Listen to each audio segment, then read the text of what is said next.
Hi. So it's a wonderful event, and we're very proud to have been a small part of organising this, and thank you for coming. There will be homework. I'll come to that later. You can tell I'm an academic because I'm wearing a funny coloured suit and no tie. Actually, not many ties out there. And my day job is based on research, so that's what I want to talk to you about today. And I think sort of three opening comments I'd make. One is research matters. I'm sure many of you do research or base your work on research, but it helps us understand the world, it helps us inform best practice in practice, and it gives people like me a job, most importantly. And there are many different sorts of research, and I'll talk to you about a couple today. The second thing is research always lags practice. So one of the big challenges for this field, from the academic perspective or the research perspective, and for any field, is how we try to get close to what you guys are actually doing so that we can be helpful and not walking 2 years behind where you're actually practicing today. And I think that gap is getting narrower, but it's always a challenge. So, part of the homework for you today, please, for me, is to help us as researchers understand what are really important questions for you and how perhaps researchers, particularly in universities, can help you explore those. If you have deep pockets with lots of cash, that would help too, but we won't push you on that. So I want to share with you really a scan of research in this field, and I want to start with a bit of self-serving publicity, but hopefully to encourage you to talk to us at Oxford in terms of the work we've been doing. It was 10 years ago, more than 10 years ago now, that we published the first piece of work we had done on this field, and that was done with Kathy Farrow, some of you may know, what we called social investment back in 2007. And since then, we've built up a portfolio of cases. So some of you will know the HCT deal. We co-wrote a case on that.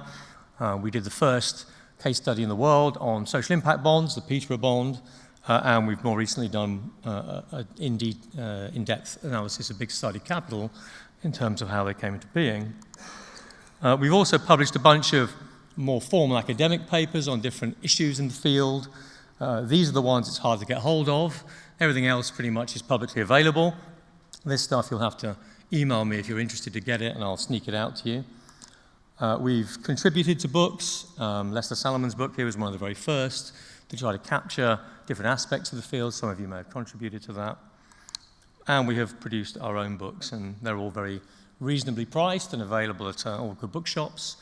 The social finance book on the right there is the most recent that we've produced, and it's a compendious book, to be fair, but it really tries to cover the whole range of issues in this space, from crowdfunding to Islamic finance, development finance, impact investing, and also some technical questions of how we calibrate risk and return, for example, or how we calculate value.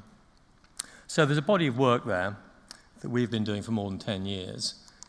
And we also teach this stuff, again, shameless plug. We offer a impact investing program that will in fact run next week at Oxford. It's been running for 4.5 years now. And I'm delighted to say it's the most successful open program we offer at Oxford in the Saïd Business School, which is actually nothing to do with how brilliant we are. It's to do with there being a lot of demand, and we're about the only program. So don't feel you have to go and encourage anybody else to start one soon. But it's been a successful program, and we're launching a companion program. These are executive education, 5-day programs in Oxford, residential. In November of this year, there'll be a companion social finance program, which will look at the broader spectrum of impact finance. We teach MBAs, and we teach undergraduates this stuff too. So I think it's fair to say, for whatever reason, we got to this stuff early. And I think we have quite a good perspective on the field, at least from the academic perspective anyway. So this is what I want to talk to you about, particularly today. This is a report we did for MacArthur a year ago, and it's available for free on our website if you just Google it. And what we were trying to do is take stock of the research literature, such as it was, academic and practitioner, about 18 months ago, so this is not absolutely up to date. But it's about probably a year out of date now. And we were really trying to do two things: capture what's happening and what had been published and what were the areas of interest, firstly, and secondly, try to look forward to what could be key areas of future research to help enhance the growth of the market and help enhance the understanding of the field. So it ran for 9 months. It was funded, as I say, by MacArthur Foundation. We found 259 different pieces of published research, the majority of which were in the grey literature, in other words, in practice-based literature, coming out of people in the impact investment space who were doing bespoke research, and a smaller proportion of it was academic research published in journals or working papers. We also backed this up with a big range of interviews. We interviewed over 80 people. We ran a series of roundtable seminars to get people's opinions on research in the field, and we had a launch event where we also took soundings. So all this came together to inform the final report, which was published in February 2016. So just a flavour of the overall sample and what we found from the biggest 259 overview of research. We found most of this was being generated by people within the social investment intermediary space, SIFIs or other sector bodies that had an interest in putting out research. There was some private sector research from banks and others, and then the academic research was a smaller part. Government produced a small but significant literature as well. When we looked at the breakdown of that, it turned out a fairly small number of key organizations, many of which you'll know, of course, accounted for pretty much half of that. And the GIN, perhaps unsurprisingly, the biggest sponsor of all of the published research to date. When we looked at the focus of these pieces of research, there's a strong and perhaps understandable focus on the UK and North America and Canada, but also a small but important literature looking elsewhere in the world. And this is probably understandable in terms of the way it reflects the development of the field to date, which has been dominated really by UK and the US. When we found evidence of where these pieces of research were being targeted, so who was the key audience, again, perhaps unsurprisingly, investors were the number one target audience, so particularly for the private sector or sector body research, these were pieces of work done to help grow the field, largely, as far as we could see. So they were trying to make a case for more investors to come in or for existing investors to invest more. Much less interest in investees. They don't have the money, I guess. So within that overview, and that a good deal of that literature you probably know very well, many of the reports are very widely downloaded, we saw this much smaller academic literature.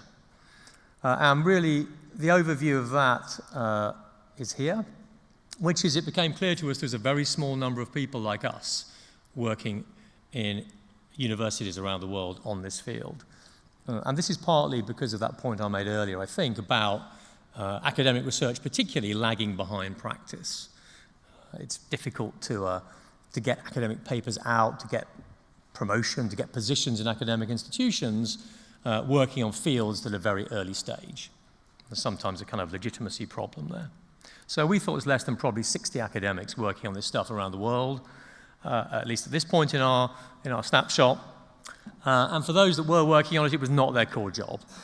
So they might carve out some time to do a little bit of work on impact investing or social investing whilst their day job as being a finance professor or a strategy professor or whatever. What we did find was a very significant interest from students, and that's been reflected in our teaching at Oxford, but elsewhere. So that generation of people coming through, particularly MBA programs, but also a range of programs connected to finance and business, had a strong interest in this. So they were aware of this and they wanted to know more about it. And so one argument for more research in a university context is to inform teaching and make the argument that way. And there are a small number of bespoke research centres or clusters of activity around the world, and you can see them listed there. Perhaps the most famous one, I guess, is the activity in Fuqua at Duke, the Case 3i initiative, but also important stuff happening in Heidelberg, Cape Town, Wharton more recently, and also at Oxford. And I'm sure we've missed stuff. So again, second piece of homework, please, if any of you know of really important work going on that we've missed, please tell me. I'd be delighted to know. So what do we see in terms of that analysis of that smaller literature? Well, it maybe doesn't tell you very much, except that it's growing a little bit anyway. There was a blip in 2014, but a number of papers coming out seem to be growing. 2016 figures, as far as I can see, will be another spike up from the 16 or so papers that were published in 2015. So it's a small but growing literature. And I reflect, I came to the Skoll Centre in Oxford end of 2003, at the point where this thing, social entrepreneurship, really didn't exist except in the kind of imaginations of groups of people. There was no kind of research literature on it at all. And I've seen that grow enormously in the 10 plus years I've been working on it to be a really well-established field of study, and I'm really of the opinion that impact investing and social finance will go the same way, and we'll see a real burgeoning of research over time. So that academic work that I mentioned, the majority are in published journal articles, peer-reviewed articles, but there's a significant literature in more informal working papers and so on. When you look at the journals, you can't really see this very clearly perhaps, but what is striking is the kind of top-tier academic journals are not really publishing this work yet. Again, I think it's what's sometimes known in management speak as the liability of newness. So you have a problem with legitimacy when you're working on something new, and so I think the kind of top journals are saying, what on earth is this stuff? I've never heard of it. And nobody can review your paper if you submit it because they've never heard of it. So it's an ongoing struggle for us as academics to get this work published in the top journals, which is a kind of sign of progress. But nevertheless, there are some receptive journals. When we look at what the academic research is focusing on, it's noticeable that it's only the minority of this, about a third, which are really empirically driven, so that are based on data. And I'll come back to that in a minute.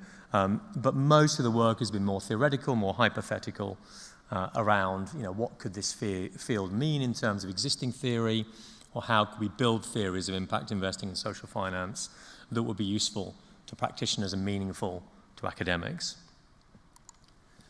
But where there was data being used, really, well, most of it was none, but when there was actual data present, it was interviews. So it was pretty qualitative. One of the key problems in this space is finding good sources of quantitative data, as I'm sure many of you know. The thematic focus, so what the articles were focusing on in terms of their key area of research, impact investing, unsurprisingly, comes out top, but it was interesting to us that there were a number of papers which were in more, shall we say, esoteric areas of academic work, including institutional theory and management theory and so on, social policy.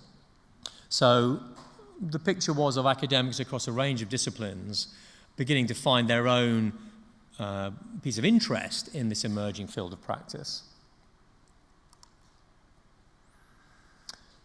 The 80 or so people we spoke to try to inform our forward-looking scan in terms of our research were distributed like this. Again, strong focus on UK and US, but also a representation of a number of other countries that have academics interested in this field. So we had a sort of global perspective, but a strong bias here.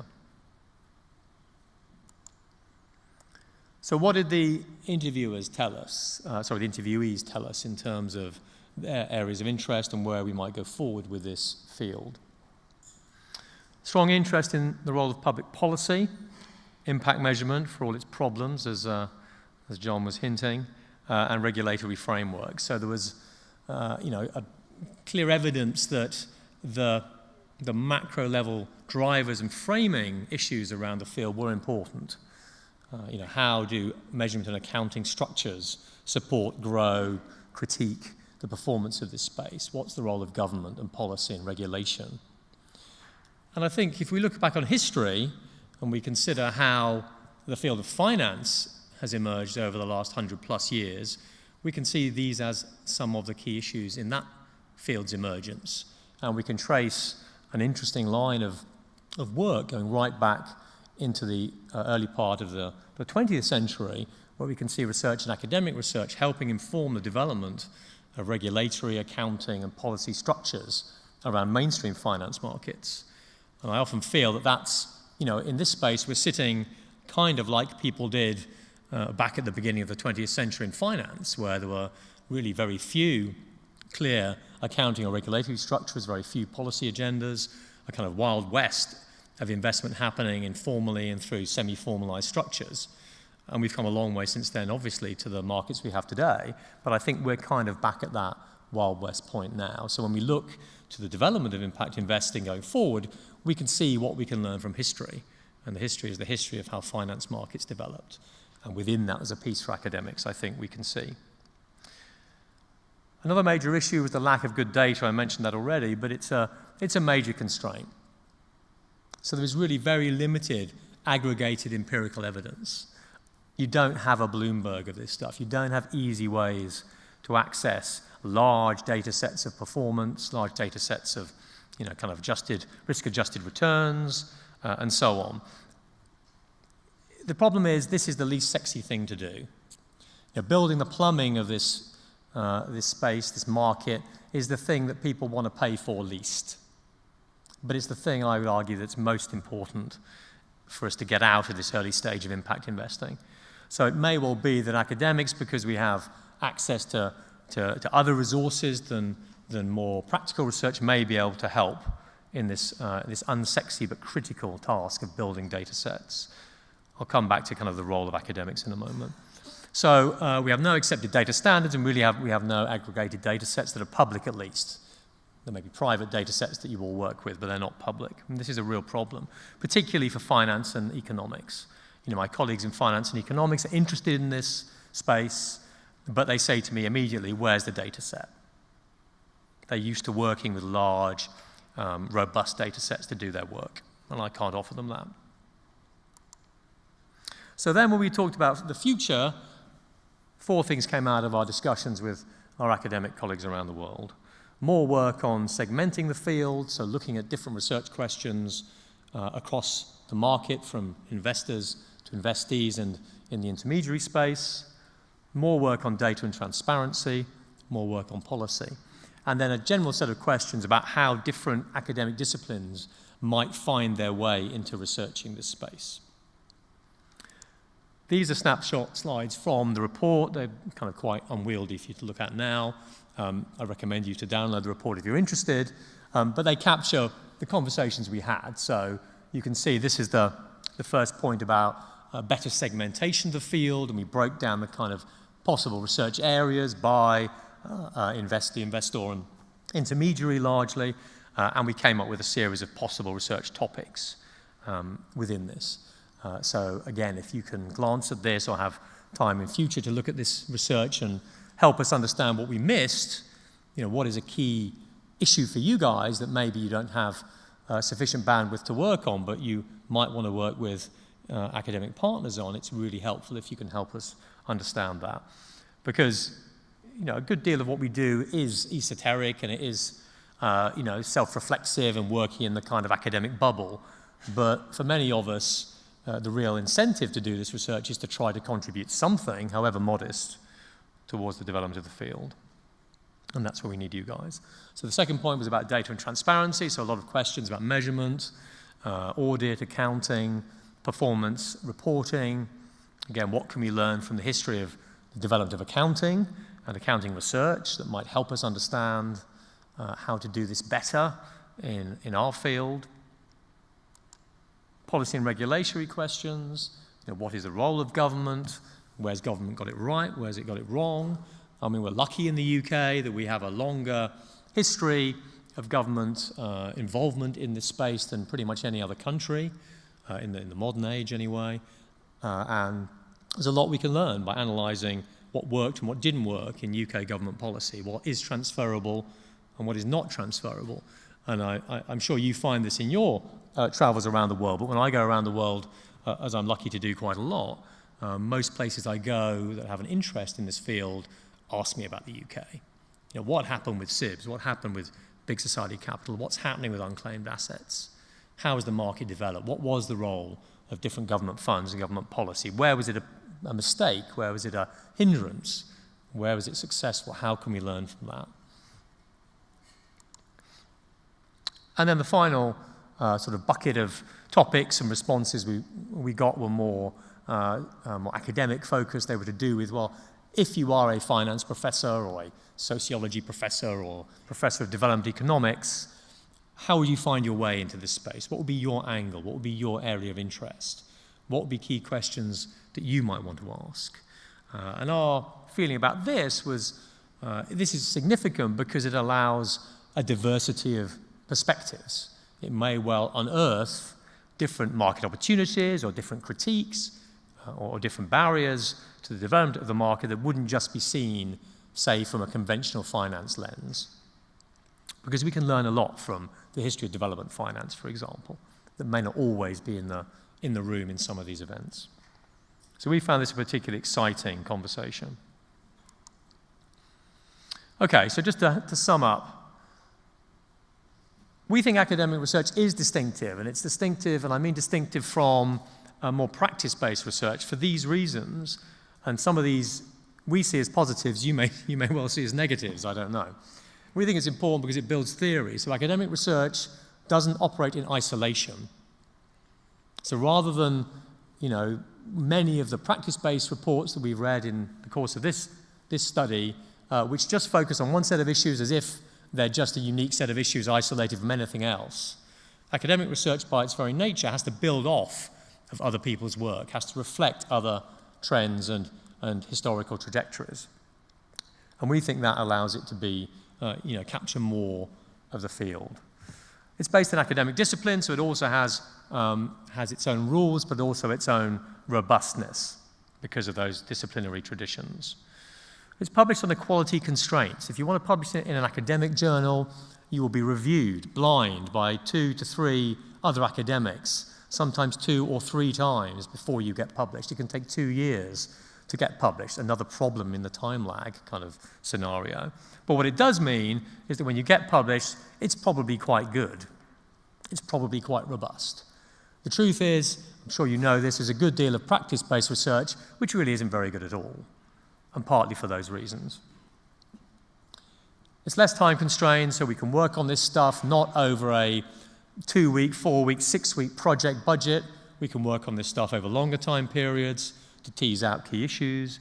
We are neutral, so we're not selling anything. Academics are not trying to sell a particular fund or a particular perspective or a particular agenda. We don't have that agenda, and we're critical. And the panel we have this afternoon will play to that, I hope, the one that I'll be hosting. In other words, we can stand back and say, this isn't working. That was a failure, which is very hard to do if you're writing a piece of work for investors based on your own firm, for example. So we think, and it was endorsed by our interviewees, that academics have 2 basic roles. We can participate in the field, so we can help to build practical tools and theory and algorithms and equations and all the rest of it to help the field move forward. And we can stand back and be neutral and critical and take a different perspective, often from those who are actively involved in the everyday work of this space. But there are significant barriers to more of this work, and this is, as I say, typical of early stage fields, but they're hard to overcome. So the lack of data I've mentioned is tricky. There are very dysfunctional incentives in academic life. So to get promotion, to get tenure, to get promoted and more money, you have often very constrained KPIs that don't lend themselves to innovation easily. That's a problem. But the good news is, although the faculty in this space may be constrained, we have an awful lot of doctoral students coming through. I have 3 doctoral students at the moment at Oxford working on impact investing. 5 years ago, I had 0. And I think that's representative. So there's a whole wave of younger researchers coming through, many of whom will go into the sector, will go into impact investing organizations, some of whom will carry on to research it as academics. And we need to convince people who give out money in the research grant area, but elsewhere, to fund more work in this area. So I think there are constraints. I think there are opportunities. I think our scan allowed us to see a very early stage research space emerging, an exciting one, but one that needs an awful lot of nurturing. And I hope that you will work with us as academics and tolerate us and be patient with us to help you as best we can, because there is a great opportunity here for future research. Thank you.